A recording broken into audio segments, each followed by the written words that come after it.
And here is the documented fate of that gallant 56. Carter Braxton of Virginia, wealthy planter, trader, saw his ships swept from the seas. To pay his debts, he lost his home and all of his properties and died in rags. Thomas Lynch, Jr., who signed that pledge, was a third-generation rice grower, aristocrat, large plantation owner. After he signed, his health failed. His wife and he set out for France to regain his failing health. Their ship never got to France, was never heard from again. Thomas McKean of Delaware was so harassed by the enemy that he was forced to move his family 5 times in 5 months. He served in Congress without pay, his family in poverty and in hiding. Vandals looted the properties of Ellery and Clymer and Hall and Gwinnett and Walton and Hayward and Rutledge and Middleton. Thomas Nelson, Jr. of Virginia raised $2 million on his own signature to provision our allies, the French fleet. After the war, he personally paid back the loans, wiped out his entire estate, and he was never reimbursed by his government. In the final battle for Yorktown, he, Nelson, urged General Washington to fire on his, Nelson's, own home, which was occupied by Cornwallis. It was destroyed. Thomas Nelson, Jr. had pledged his life, his fortune, and his sacred honor. The Hessians seized the home of Francis Hopkinson of New Jersey. Francis Lewis had his home and everything destroyed, his wife imprisoned. She died within a few months. Richard Stockton, who signed that declaration, was captured, mistreated, his health broken to the extent that he died at 51. His estate was pillaged. Thomas Hayward, Jr. was captured when Charleston fell.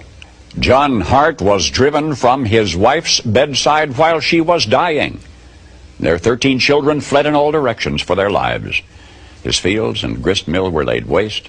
For more than a year he lived in forests and caves and returned home after the war to find his wife dead, his children gone, his properties gone, and he died a few weeks later of exhaustion and a broken heart. Lewis Morris saw his land destroyed, his family scattered. Philip Livingston died within a few months from the hardships of the war.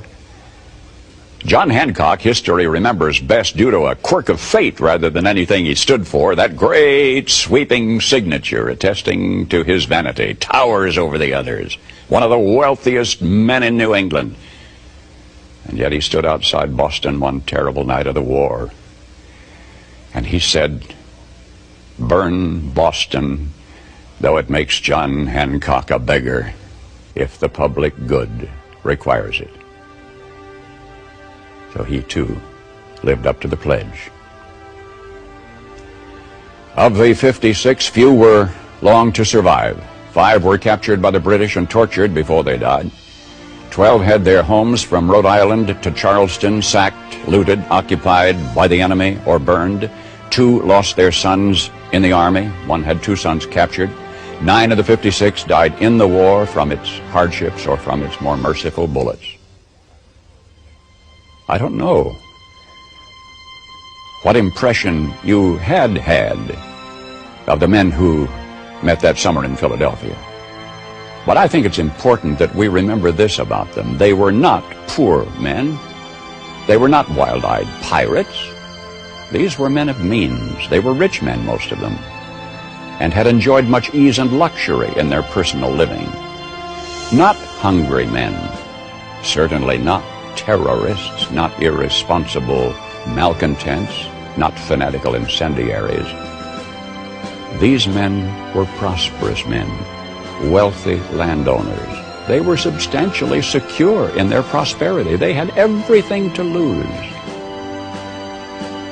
But they considered liberty, and this is as much as I shall say of it. They had learned that liberty is so much more important than security, that they pledged their lives, their fortunes, and their sacred honor. And they fulfilled their pledge. They paid the price, and freedom was born.